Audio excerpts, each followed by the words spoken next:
Hey everyone, Darc here bringing you my top games of 2011. But anyway, let's kick it off with number 10, Space Marine.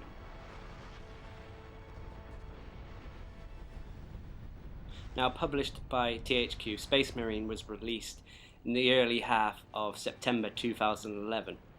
Unfortunately, Space Marine was released a week before Gears of War 3, which ultimately affected its sales. They were saying that they did this to try to get ahead of Gears of War, but to be honest, Gears of War is an established franchise, while Space Marine, although being Games Workshop and Warhammer, is a new franchise for Games Workshop. So ultimately, it was a bit of a risk, people going out to buy this instead of Gears. But that was for Xbox. PC and PlayStation sales of it seemed to do alright, due to the fact that it didn't have competition from other high-profile games around the September release date. Space Marine is basically a third-person hack and slash third-person shooter. It's a bit of a hybrid of the two.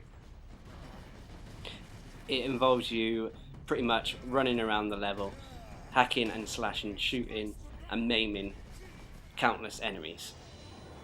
And whereas the story in this is pretty much the standard, Games Workshop kind of storyline. No offense, I still love Games Workshop, but the storyline to me feels very similar to other Warhammer 40,000 stories out there already. This isn't a bad thing, of course. I personally am a fan, so I thoroughly enjoyed it. But if you're expecting deep, thoughtful storyline, you might not get it. It's action-packed, it's popcorn, storytelling at its best, pretty much. THQ, I should also mention, put a lot of effort into Space Marine's multiplayer. Now, I personally thought the multiplayer was a laugh. I can see where they're trying to go. There was various similarities between other third-person multiplayer games out there, as well as sort of like your Call of Duty sort of like perk system. Unfortunately, that seems to be standard for every game these days. The multiplayer on release date was hounded by various lag issues as well that made it almost unplayable. It's become better now. That people still report lag, but it's got a lot better than it was. Unfortunately, thanks to other games, more high-profile games, the multiplayer community is slowly dwindling, unfortunately. There isn't as many lobbies anymore, and, it's a shame really, because I still think it's a good little game.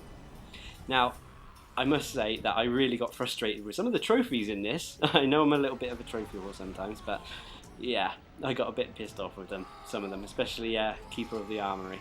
But on the whole, Space Marine was a good little game. I thoroughly enjoyed it. And I also hope the little clips here that I've shown you will tantalise you a little bit and maybe talk you into buying it. It should have come down in price now since its release date. So, in my opinion, this is a game worth getting, especially if you're a Warhammer fan. Warhammer 40,000 fan, I mean. Anyway, I've been Darc, bringing you Space Marine at number 10. Come back for number 9 soon.